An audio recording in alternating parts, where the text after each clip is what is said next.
Hello traders.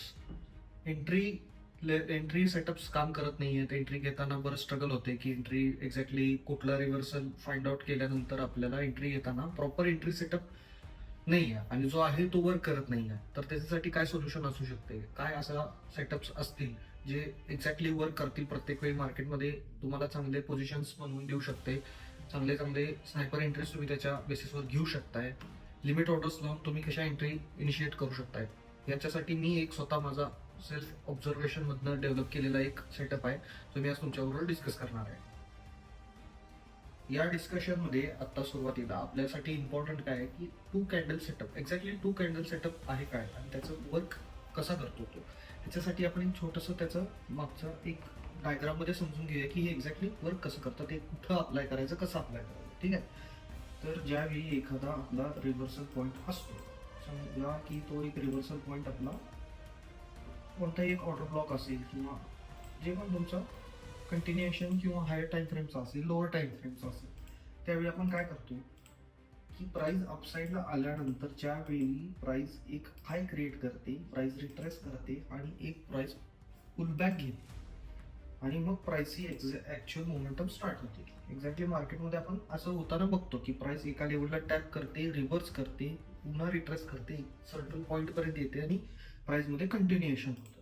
तर to candle setup मध्ये आपल्याला कोणत्या दोन कॅन्डल्स बघायचे ज्या आपल्याला आपला सेटअप वर्क करताना दिसणार आहे. कोणत्या बघायच्या, तर जी टॉप मोस्ट कॅन्डल असेल, जी टॉप मोस्ट कॅन्डल असेल ती कॅन्डल प्लस त्याची व्हेरी नेक्स्ट कॅन्डल जी की इनसाइड नसावी, ही कॅन्डल आणि त्याची व्हेरी नेक्स्ट कॅन्डल, अशा दोन कॅन्डल्स आपल्यासाठी इम्पॉर्टंट आहेत. हे एक डायग्राम मध्ये तुम्हाला दाखवण्यासाठी की कुठली कॅन्डल्स आपल्याला टू सी सेटअप साठी बघायची आहे. ठीक आहे. तर टू सी सेटअप यूज करत असताना आपल्याला ओटी लेवलचा उपयोग करायला लागणार आहे. त्यामुळे ओटी लेवल्स बद्दलचा सेपरेट व्हिडिओ आपल्या चॅनलवरती आहे, तुम्ही जाऊन बघू शकता. त्याची लिंक डिस्क्रिप्शन मध्ये आपण मेन्शन केलेली आहे. ठीक आहे. तर ह्या दोन कॅन्डल्स आपल्याला बघायच्या. आता जर आपण, मी आता गोल्डचा 4 अवरचा चार्ट आहे, मी काय करायला लागलो, सिम्पली हा प्रत्येक प्राइसचा हायर हायस आणि हायर लोज, हे प्राइसचे बनणारे हायर हाय हायर लो, हे प्राइस एका पर्टिक्युलर रिव्हर्सल वरूनच मुवमेंट दिली असेल.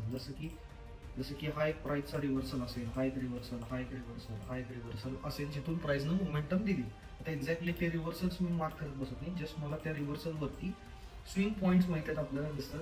ते हायर टाइम फ्रेमच्या स्विंग पॉईंट्समध्ये आपल्याला लोअर टाइम फ्रेममध्ये टू सी अप्लाय करून आपण कसा इंटरेस्ट फाइंड आउट करू शकतो हे तुम्हाला दाखवणार आहे. ठीक आहे. तर आपण पहिला मार्क करूया की आपल्याला कुठे कुठे एक्झॅक्टली टू सी दिसलंय. ठीक आहे. जे पण स्विंग पॉईंट्स आहेत ते सगळे स्विंग पॉईंट्स आपण मार्क केले. जे मोठे मोठे असतील तो ते पहिला बघूया आपण, म्हणजे एक्झॅक्टली आपल्याला आयडिया येईल की स्नायपर एंट्रीज टॉपला बॉटमला कशा एंट्रीज फॉर्म होतात. ठीक आहे.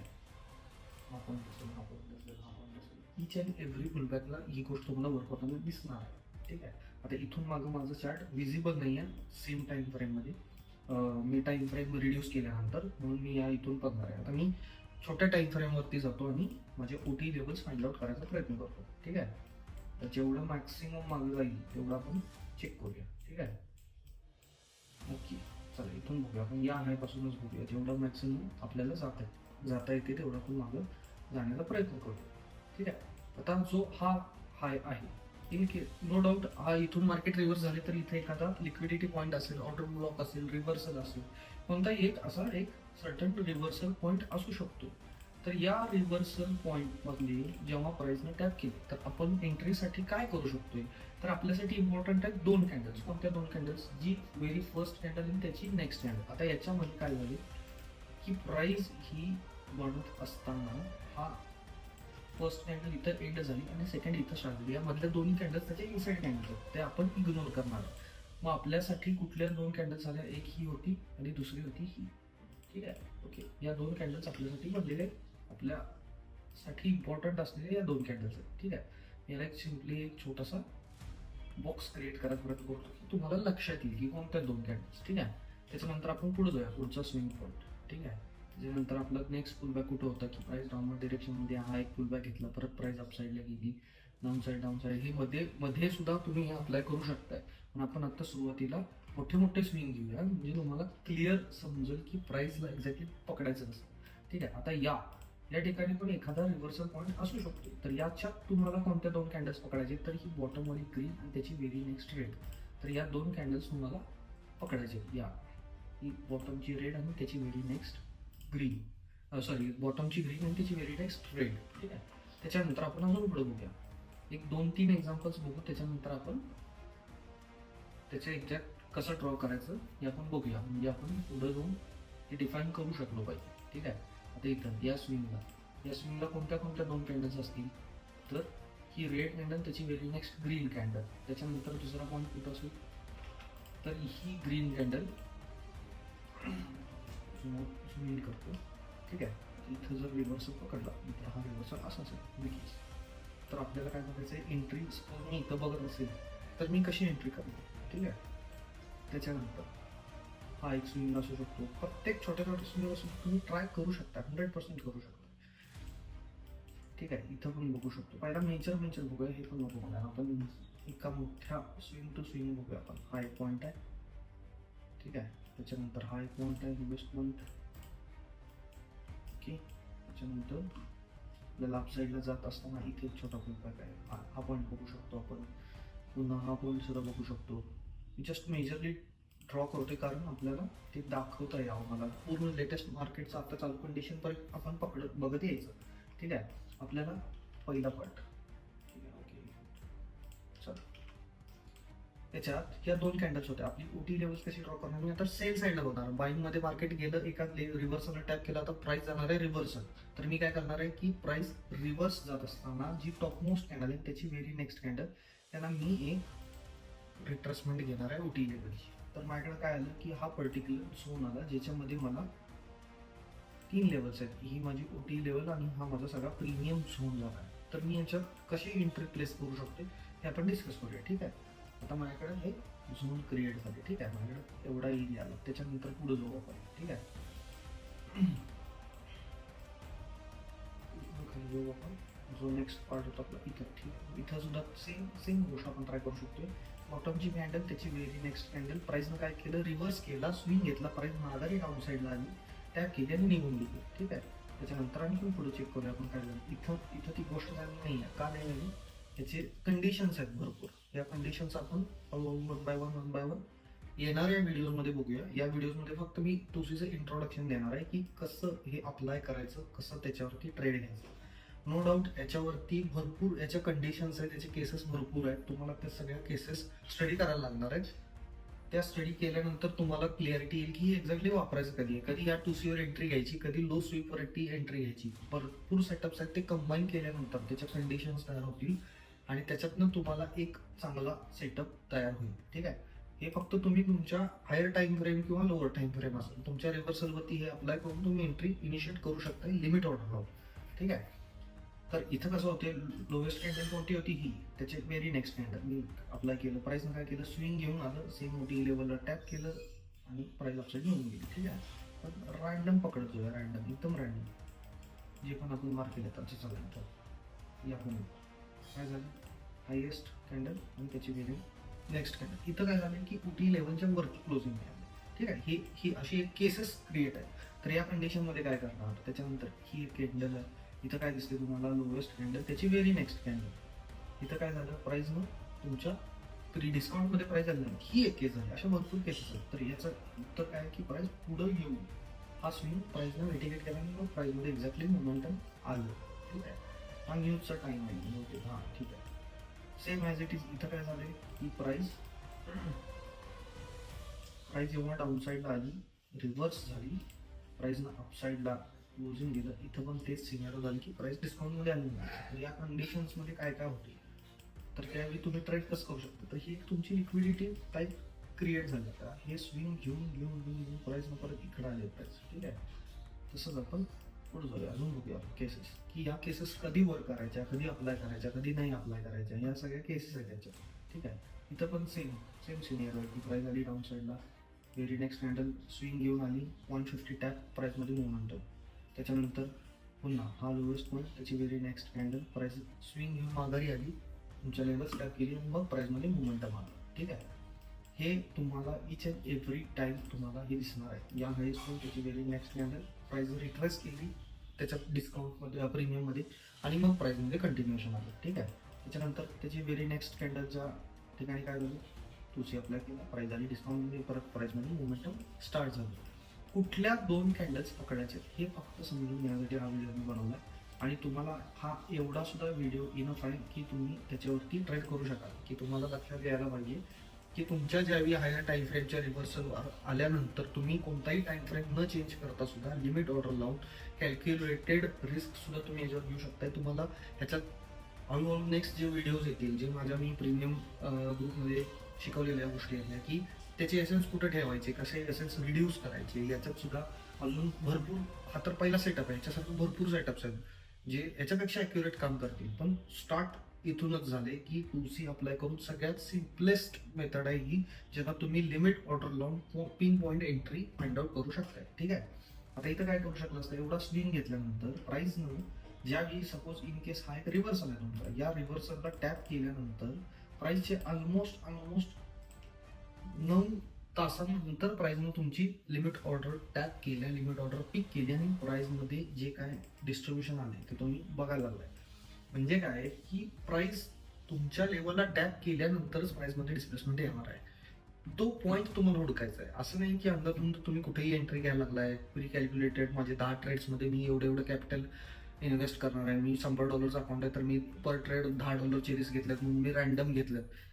घ्या तुम्ही रिस्क, $10 10 ट्रेड घ्या, काय प्रॉब्लेम नाही. पण ती रिस्क जी घेणार आहे ना, त्यात एंट्री सेटअप किंवा एसेट या गोष्टी अशा मॅनेज करायच्या की आपले पोझिशन ही विनिंगच राहिली पाहिजे. अदरवाईज काय, ज्यावेळी तुमचे एसेन्स जाणार आहेत ते एसेन्स लॉजिकल असतात. ठीक आहे. प्राइसला ज्यावेळी तुम्ही लिमिट ऑर्डर लावून एंट्री करू शकाल त्यावेळी तुमच्या लक्षात येईल की तुम्ही एक स्विंग घेऊन तुमच्या पॉईंटला येऊपर्यंत तुम्ही कम्प्लिटली वेट करणार प्राइसचा की प्राइस आपल्या लेवलला येऊ देत, त्याच्यानंतर आपण प्राइसमध्ये डिस्ट्रीब्युशन बघू शकतो. तर तुम्ही रिस्क जर रिड्यूस केली तर तुमचं कॅपिटलवर तुम्ही सेम जे $10 जर 10 पिपचा एसेट ठेवायचा असेल तर 0.01च ठेवणार ना तुम्ही. पण तेच जर तुम्ही रिस्क कमी केला तर तुम्ही लॉट साईज वाढवू शकताय.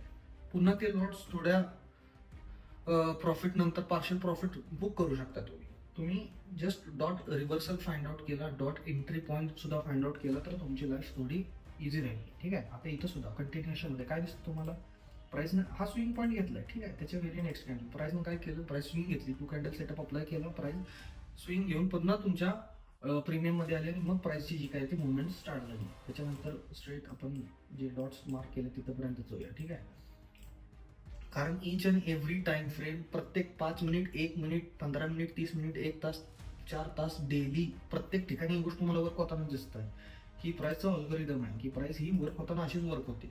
आता इथं पण काय झालं, प्राइसनं ऑलमोस्ट किती वेळ कन्सॉलिडेट केले, प्राइसनं ऑलमोस्ट प्राइसनं 1.5 तास कन्सॉलिडेट झाले. प्राइस 1.5 तासात प्राइस एकदाही या लेवलला 2C म्हणल्यानंतर ब्रेक करू शकली नाही. लोअर टाइम फ्रेममध्ये असेल, याच्यापेक्षा लोअर टाइम फ्रेममध्ये गेला तर अजून छोटे व्हायची शक्यता आहे, तुमचे एसेन्स अजून छोटे होण्याची शक्यता आहे. त्यानंतर हा स्विंग आहे, स्विंग नंतर काय झालं, 2C अप्लाय केला, प्राइस आली परत प्रीमियममध्ये, परत प्राइसमध्ये डिस्ट्रीब्युशन आलं. पुन्हा एक स्विंग, प्राइसनं काय केलं, 2C अप्लाय केला, प्राइस स्विंग घेऊन आली, तुमच्या डिस्काउंटमध्ये आली आणि मगच प्राइसमध्ये अपसाईडला मुवमेंट आली. हे तुम्ही प्रत्येक ठिकाणी अप्लाय करू शकताय. फक्त याच्यात अजून भरपूर केसेस आणि भरपूर ॲडव्हान्स गोष्टी आहेत ज्याच्याकडं तुम्हाला फोकस करणं गरजेचं आहे. पण ते टाइम जसा पुढं जाईल तसं सगळ्या गोष्टी रिव्हील केल्या जातील. ठीक आहे. कारण प्रत्येक सेटअपला लागणारे छोटे जे कॉम्पोनंट्स आहेत, या सगळे components me one by one माझ्या युट्यूब चॅनलवरती फ्री ऑफ कॉस्ट टाकणार आहे, तुम्ही बघू शकताय आरामात. ठीक आहे. चला, आता जी लेटेस्टमध्ये जे एक्झाम्पल चालू होतं, जे सुरुवातीला लास्ट ट्रेड काय होतं, लास्ट ट्रेड सिम्पली या पॉईंट लेवलपासून ज्यावेळी प्राईसमध्ये मोमेंटम आलं, प्राईसनं काय केलं, एवढा मोठा स्विंग घेऊन प्राईस आली, पण जी लास्ट एंट्री झाली 500-600 पिप 700 पिपची जी मोमेंटम येते, काय सिम्पली केले, स्विंग घेऊन आलाय, प्राईसनं 2C टॅप केला, प्राईसमध्ये मोमेंटम आलं. ह्याच्यात काय हुशारी आहे का, सिम्पल आहे एकदम, छोट्या गोष्टी एकदम सिम्पल आहे. पण प्राईस अपसाईडला जात असताना हा स्विंग कुठून आला, तो स्विंग पण सेम त्याच ठिकाणी आला जिथून, जरा छोटं करतो, एका ह्याच्यात प्लस व्हायसाठी. ठीक आहे. आता काय झालं, या सगळ्या कॅन्डल्स इनसाइड कशाच्या, या कॅन्डलच्या. ठीक आहे. तर मी 2C अप्लाय केला इन केस इथं, तर माझी ही हायेस्ट कॅन्डल आणि व्हेरी नेक्स्ट कॅन्डल इथं येते. ठीक आहे. तर प्राईसनं बघा बरोबर OT लेवलला टॅप केले आणि प्राईसमध्ये रिव्हर्सल मोमेंटम आला. हे मोमेंटम छोटं नाही आहे. हे मोमेंटम जवळपास 237 पिप्स आहे. लोकांसाठी 237 पिप म्हणजे डब्ल्यू इन द चॅट. ठीक आहे. तर या गोष्टी आहेत ज्या तुम्ही बघू शकताय, या टूसीने फाइंड आउट करू शकताय. सेम प्राइजरी डिस्काउंटमध्ये पर प्राइस अपसाईडला निघून येऊन कुठंही तुम्ही हे गोष्ट अप्लाय करू शकताय. फक्त तुम्हाला हा स्विंग ओळखता आला पाहिजे. स्विंग कुठंपर्यंत येणार आहे एवढंच ओळखता आलं पाहिजे. याच्यापेक्षा स्टॉप लॉसेस छोटे होतात. हा माझा स्वतःच्या ऑब्झर्वेशन मधून मिळालेला हा सेटअप आहे. याच्यापेक्षा भरपूर ॲक्युरसी असणारे सेटअप सुद्धा आहेत जे वन बाय वन पोस्ट केले जातील आणि वन बाय वन सगळे सेटअप, जसं की हा 2C सेटअप्स आहेत, याचे जे मल्टिपल कंडिशन्स आहेत, त्याच्या कधी कुठं कसं अप्लाय करायचं, लोअर टाइम फ्रेममध्ये कसं अप्लाय करायचं, हायर टाइम फ्रेममध्ये कसं अप्लाय करायचं, त्याची पोझिशन सायझिंग कसे करायची. तर एक जस्ट त्याचं एक्झाम्पल सांगतो की मी काय केलं असतं. ठीक आहे. आता ज्यावेळी मी एकदम मोठ्या हायर टाइम फ्रेममध्ये ट्रेड करतोय तर माझ्यासाठी जस्ट मिनिट ओके हां माझ्यासाठी ह्या तिन्ही लेवल्समध्ये सुद्धा एक 20, 30, 40 पिपचा एस-एल होतोय माझा. सपोज आता इथं कसं झालं की 22 ही इक्विलिब्रियमची लेवल आहे आणि 0.79 माझं 19 आहे. तर ऑलमोस्ट 30 पिप्सचा एस-एल आहे. एवढा एस-एल मी माझ्या छोट्याशा अकाउंटवर अफोर्ड करू शकत नाही. कारण मी 0.01 तर काय टाइमपास करत बसणार नाही. त्याच्यातच मी लॉट साईज मी माझी रिस्क छोटी करायचा प्रयत्न करीन. मग मी काय करेन की ऑलमोस्ट सपोज मी 4 आवरच्या एखाद्या पीओवरती ट्रेड करायला लागलो, सेम 4 आवरचा 2C वापरू, तर ऑब्व्हियसली माझा एस-एल मोठा होणार. माझ्याकडं जो झोन 2Cचा क्रिएट होईल, हा जो झोन असतोय 2Cचा, याला मी 2CF म्हणून मार्क करतोय. माझ्या इंस्टाग्रामच्या चॅनलवरती तुम्हाला भरपूर या कॉन्सेप्टवर ट्रेड केलेले स्क्रीनशॉट्स, प्रॉफिट्स, सगळं पोझिशन्स सगळं अवेलेबल आहे. माझ्या इंस्टाग्राममध्ये अपेक्षा नावाने इंस्टाग्राम आहे माझं, तुम्ही चेक करा. तिथं तुम्हाला याच्यावरचा सगळा डाटा पडलेला आहे, तो तुम्ही बघू शकता. पण मी काय करीन, सिम्पली हायर टाइम फ्रेमचा जो माझा झोन आहे तो एकदम मोठा क्रिएट झाला आहे, तर मी काय करीन, त्याला कशी एंट्री करेन, कसा हा झोन छोटा करेन, कसं मी एक्झॅक्टली ही डॉट लेवल फाइंड आउट करू शकेन, या सगळ्या गोष्टी आहेत ज्या आपण येणाऱ्या काळात बघू शकतोय. पण तुम्ही बॅच टेस्टिंग करायला सुरू करू शकता एवढ्यावर. दॅट इज इट्स इनफ तुमच्यासाठी, जे आता तुम्ही बेसिकली स्टार्ट करू शकता जिथून. ठीक आहे. आता याच्यानंतर जो काय पार्ट असेल, जे पण छोटे रिस्क मॅनेजमेंट असेल, पोझिशन सायझिंग असेल, या छोट्या गोष्टी आहेत. मॅटर भरपूर करतात. रिस्क मॅनेजमेंट नाही, पण रिस्क रिवॉर्ड नाही, रिस्क मॅनेजमेंट भरपूर मॅटर करते. पण ह्या सगळ्या गोष्टींना तुम्ही कसं स्मार्टली कसं हँडल करू शकताय, याची ॲक्युरसी तुम्ही स्वतः बॅकटेस्ट करून बघा. मी असं नाही सांगणार की माझी 100% ॲक्युरसी आहे, नाही. त्याच्या कंडिशन्स आहेत. त्या कंडिशन्स जर तुम्ही समजून घेतलं तर 100% ॲक्युरसी आली. पण सगळ्या कंडिशन समजून घेतल्यानंतर. ठीक आहे. तर तुम्ही हा व्हिडिओ बघण्यापूर्वी जर तुम्हाला ओटीचा व्हिडिओ बघायचा असेल, बघायला लागेल, तो व्हिडिओची लिंक सुद्धा याच्या डिस्क्रिप्शनमध्ये मिळून जाईल तुम्हाला. आणि माझ्या बायोमध्ये माझ्या कम्युनिटीची लिंक आहे, तिथं सुद्धा तुम्ही जॉईन होऊ शकताय. माझ्या इंस्टाग्रामवर सुद्धा तुम्ही मला फॉलो करू शकताय. असंच कंटेंटला माझ्या प्रतिसाद द्या, चांगले लाईक करा, सबस्क्राईब करा आणि तुमच्या सगळ्या ट्रेडर मित्रांबरोबर शेअर करा. लवकरच माझे 500 सबस्क्रायबर पूर्ण होणार आहेत. मी विचार करायला लागलो की लाईव्ह ट्रेडिंग पण याच्याबरोबर स्टार्ट करायचं, तर ते गोल पण आपण लवकर हिट करू.